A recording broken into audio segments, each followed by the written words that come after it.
भारतीय राजनीति में बहुत से चेहरे आए और गए, लेकिन एक नाम ऐसा है जो आज भी भीड़ में नहीं बल्कि भीड़ उनके नाम से बनती है। एक लड़की जिसने संकरी गलियों से निकलकर सत्ता का तख्त पलट दिया, एक नेता जिसे भीम की बेटी कहा गया, और एक रहस्य जो आज भी हर पार्टी को डराता है, मायावती।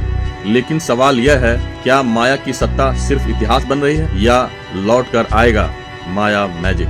दिल्ली में एक छोटा सा कमरा, टिमटिमाती बल्ब की रोशनी, उस अंधेरे में एक लड़की बैठी आईएएस एग्जाम की किताबें पढ़ रही थी। किसे पता था कि एक दिन ये लड़की आईएएस नहीं बल्कि यूपी का फैसला लिखेगी। फिर एक दिन दिल्ली में किसी ने एक आवाज दी, वो थे मान्यवर कांसीराम। उन्होंने बस एक लाइन कही, तुम नौकर नहीं बनोगी, इतिहास बनाओगी। और बस वहीं से जन्म हुआ बहुजन राजनीति के सबसे विस्फोटक चेहरे में से एक का मायावती।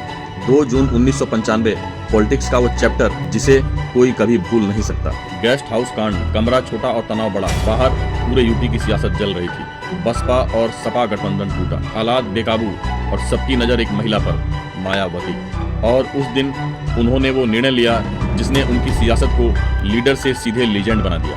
उत्तर प्रदेश को पहली दलित महिला मुख्यमंत्री मिली और विरोधियों ने माना ये महिला डरती नहीं, डर बन जाती है। 2007 में यूपी की हवा बदली नहीं, उखाड़ कर फेंक दी गई। दलित, ब्राह्मण और पिछड़े, एक ऐसी राजनीतिक इंजीनियरिंग जो ना किसी किताब में थी ना किसी दिमाग में। नारा उठा, ब्राह्मण शंख बजाएगा, हाथी बढ़ता जाएगा। और हाथी क्या बढ़ा, सीधे सत्ता के दरवाजे तोड़कर अंदर घुस गया। जहां ताकत होती है वहां सवाल भी आते हैं। मायावती के फैसले भारी थे। अम्बेडकर, कांसीराम और बहुजन इतिहास को समर्पित विशालकाय स्मारक, हाथी की मूर्तियां, पार्क, नीले पत्थर।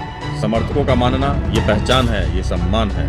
लेकिन आलोचक कहते हैं ये पैसा जनता का था, शोहरत की दीवारें खड़ी की गई। साथ ही लगे आरोप, टिकट बेचने से लेकर भ्रष्टाचार के केस, पार्टी में अकेले हाथ में फैसले, और फिर बीएसपी का गिरता जनाधार। 2012, 2017 और फिर 2022 वो लहर जो कभी सुनामी थी धीरे धीरे सिमटती चली गई। आज बहुजन राजनीति नए चेहरों के साथ उभर रही है। युवा सड़क पर है, मुद्दे बदल चुके हैं और ग्राउंड्स पर नए डायनामिक्स हैं। और मायावती वो चुप है, इतनी चुप कि पूरा पॉलिटिकल सिस्टम ये सोचने पर मजबूर है कि चुप्पी इस्तीफा है या तूफान से पहले की आहट। क्योंकि माया को जानने वाले जानते हैं, वे कभी हार कर नहीं जाती, वापस आने के लिए जाती। मायावती सिर्फ एक नेता नहीं, एक आंदोलन, एक डर, एक उम्मीद और एक रहस्य है। आज वो सियासत के सबसे शांत मोड़ पर खड़ी है। लेकिन भारत की राजनीति में एक चीज हमेशा सच साबित हुई है, मायावती को अंडर एस्टिमेट करने वाला कभी जीतता नहीं। क्या माया मैजिक फिर लौटेगा